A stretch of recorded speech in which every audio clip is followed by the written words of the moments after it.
Assalamualaikum warahmatullahi wabarakatuh.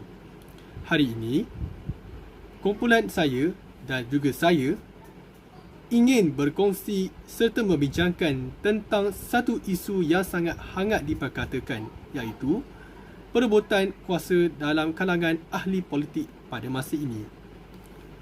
Malaysia adalah negara yang mengamalkan sistem politik raja berperlembagaan, di mana kuasa raja-raja Melayu adalah terhad.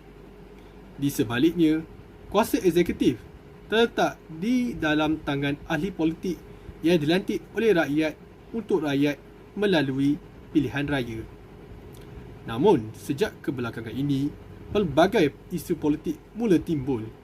Isu seperti skandal YNDB, langkah Sheraton serta kegiatan lompat parti menjadi tema kepada lanskap politik masa ini. Ini menjejaskan demokrasi Malaysia dan juga menjejaskan kredibiliti yang dimiliki oleh ahli politik. Persoalannya, apakah impak kepada negara? Apakah punca kepada perebutan kuasa di kalangan ahli politik ini? Dan apakah langkah serta tanggungjawab yang harus dipikul oleh masyarakat untuk membendung gejala serta isu ini?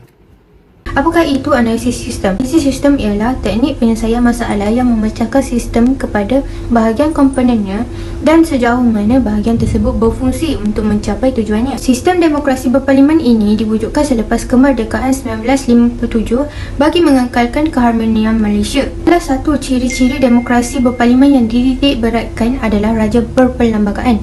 Raja berperlembagaan ini bermaksud ketua negara iaitu Yang di-Pertuan Agong perlu bertindak mengikut undang-undang yang ditetapkan dalam Perlembagaan Persekutuan. Parlimen Malaysia menjadi salah satu struktur demokrasi kerajaan di mana perwakilan ditentukan oleh pilihan rakyat sendiri. Antara penggubah undang-undang tertinggi dalam Parlimen Malaysia ialah Yang di-Pertuan Agong, Dewan Negara dan Dewan Rakyat. Yang di-Pertuan Agong dikenali sebagai pemerintah negara Malaysia yang mempunyai status tertinggi berbanding pemimpin yang lain. Baginda Yang di-Pertuan Agong ini mempunyai hak sebagai pemanggil untuk bersidang, membubarkan parlimen, memberi ucapan di mana majlis parlimen, melantik 2 orang senator dan lain lagi. Seterusnya, Dewan Negara. Dewan Negara ialah senat bagi Persekutuan Malaysia. Ia bertindak sebagai Dewan Perwakilan Rakyat yang tertinggi di Malaysia. Dewan Negara merupakan salah satu daripada 2 dewan yang ada dalam parlimen. Satu lagi dewan dalam parlimen dikenali sebagai Dewan Rakyat. Ahli Dewan Negara dilantik oleh Yang di-Pertuan Agong berdasarkan jasa daripada aspek sosioekonomi dan lain-lain. Tugas Dewan Negara ialah mengkaji semula dan meluluskan rang undang-undang yang dibawa naik oleh Dewan Rakyat. Kedua-dua dewan perlu meluluskan rang undang-undang yang dibuat sebelum dihantar kepada Yang di-Pertuan Agong untuk mendapat perkenan baginda. Dewan Rakyat merupakan salah satu dewan dalam parlimen yang digunakan ketika bersidang. Persidangan Dewan Rakyat telah dirasmikan buat pertama kalinya pada 11 September 1959. Ahli-ahli Dewan Rakyat dipilih atas dasar sokongan ramai melalui pilihan raya yang dilakukan setiap 5 tahun.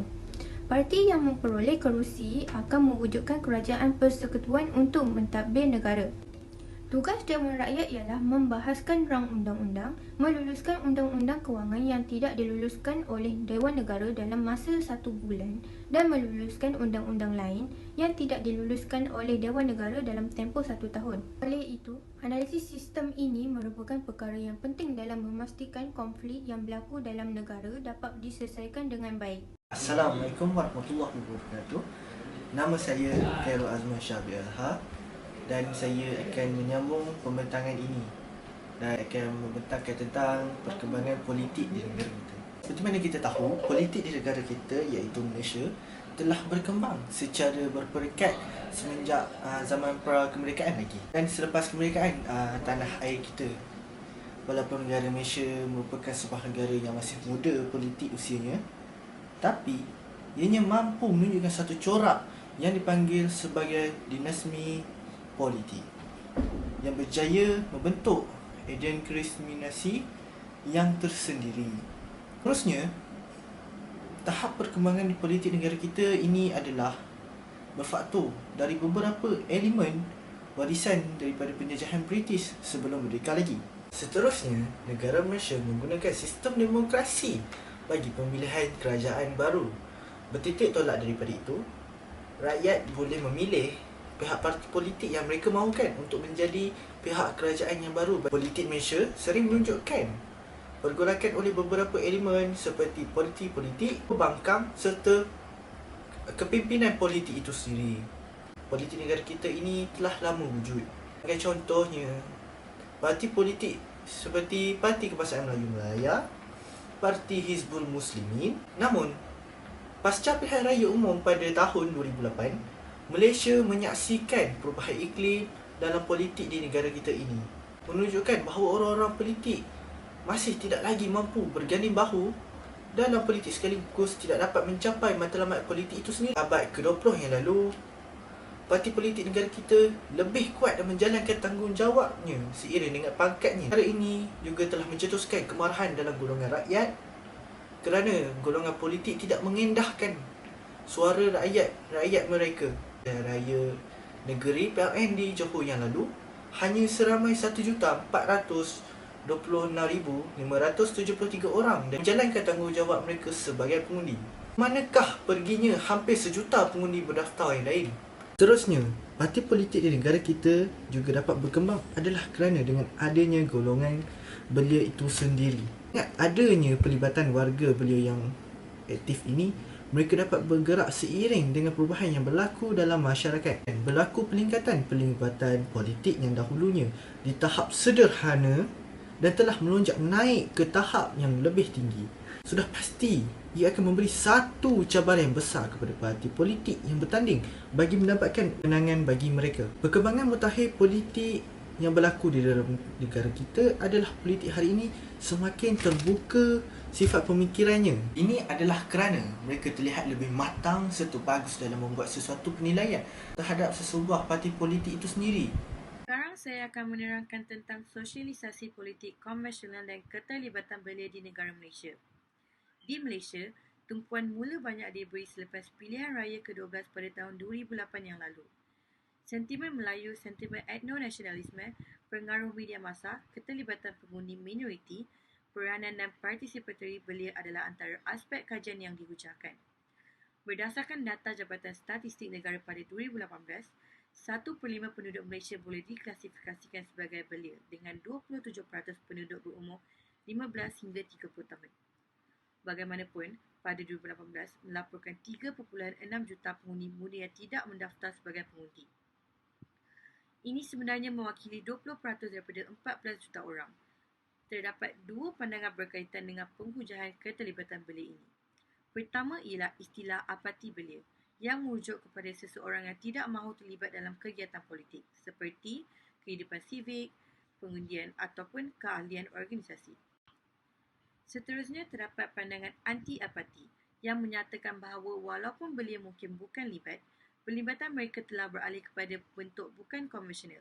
Walau bagaimanapun, dengan ini kita boleh nampak bahawa belia agak kurang terlibat dengan konvensional politik dan berdaftar jika dibandingkan dengan pengundi yang lebih tua.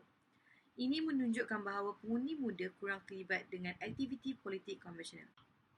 Pada pendapat saya, wujud keperluan yang mendesak agar perkara yang diketerangkan ini mesti diberi keutamaan dengan lebih cekap. Undi 18 memerlukan belia untuk turut serta dalam kempen dan membuat undi, tetapi tersebut diisi dengan ilmu mengapa dan kepentingan pengundian, bukan sekadar alat parti untuk mendapat kuasa melalui keputusan majoriti yang terpedaya. Saya berharap bahawa perkara ini dapat menggalakkan satu kajian holistik disiapkan secepat mungkin supaya polisi undi 18 dapat dimaklumkan tentang kepentingannya. Atas kefahaman saya, kepemimpinan dan analisis politik di Malaysia lebih terdedah kepada cara membaca tingkah laku pengundi berdasarkan perkiraan perbezaan kumpulan etnik. Diperhatikan dalam kehidupan harian etnik, Melayu, Cina, India, Iban dan sebagainya lebih cenderung berkawan, bekerja dan membeli rumah di kawasan sesama etnik. Malah, ketika memilih kepimpinan dan parti politik untuk menarajui kerajaan negeri dan persekutuan, seringkali berdasarkan perkiraan kepentingan etnik mereka sendiri. Gambaran sosial dan hubungan etnik sedemikian masih ada dalam kalangan rakyat Malaysia pada masa ini. Dari segi kesepadan sosial pula, kajian menunjukkan hubungan etnik berada pada tahap kesepadan sosial yang baik. Data kajian dari tahun 2013 hingga 2015 menunjukkan perkiraan kepentingan etnik mula kembali menebal sebagai pengaruh ke atas tindakan mereka. Demonstrasi jalan kumpulan baju kuning dan baju merah insiden low yield dan kompleks kota raya yang ada objektif khusus berkaitan senarai pengundi dan harga telefon bimbit klon bertukar menjadi berbau perkauman. Pengguna media sosial dan pemimpin politik menangguk di air keruh demi kepentingan peribadi dan keuntungan kerjaya politik mereka. Namun, suasana trauma ketegangan etnik ini sentiasa kembali tenang dan damai setelah 3 bulan berlalu dari hari kejadian. Setiap hari, rakyat mendapati ialah hari berkempen politik. Setiap aspek tadbir urus dan pembangunan negara ialah gelanggang untuk mana-mana politik parti menguasai minda dan persepsi masyarakat untuk mengundi dan menyokong mereka. Ketidakstabilan politik yang berterusan tanpa penyelesaian ini pasti akan melemahkan negara. Sebelum mengakhiri kajian ini, sedikit ulasan pada saya tentang kajian ini, iaitu ramai rakyat di Malaysia ini tidak kira bangsa atau kaum dan tidak mengenali usia yang sedar akan perebutan kuasa dalam bidang politik di dalam negara kita ini. Malahan, perkara itu tidak menunjukkan sifat yang positif buat anak-anak muda zaman sekarang. Pelbagai langkah yang boleh diambil oleh masyarakat dan kerajaan bagi membendung atau mengurangkan perebutan kuasa di kalangan ahli politik. Masyarakat harus menjadi lantang terhadap sesebuah keputusan atau kegiatan ahli politik. Kita harus ingat bahawa sebagai rakyat, kita mempunyai hak sebagai pengundi dan tugas utama ahli politik adalah untuk membangunkan komuniti setempat serta menjadi wakil kepada suara rakyat di parlimen. Jika ahli parlimen terlibat dalam misalnya skandal atau isu politik yang lain, maka rakyat berhak untuk bersama ada, membantah, mempertikai atau tidak mencabutkan undi terhadap ahli politik tersebut di pilihan raya akan datang. Ini membantu dalam memastikan ahli politik tidak lalai serta menyedarkan ahli politik tentang tanggungjawab mereka kepada rakyat. Selain itu, institusi kerajaan juga memainkan peranan yang penting dalam membentuk suasana politik yang stabil serta cekap dan berintegriti. Kerajaan seharusnya menjadi proaktif dalam mengawal situasi politik negara. Misalnya, tindakan seperti meluluskan Akta Lepak Parti atau mengarahkan ahli politik untuk mengisytiharkan aset peribadi. Langkah-langkah seperti ini dapat meningkatkan kredibiliti serta menstabilkan keadaan politik negara.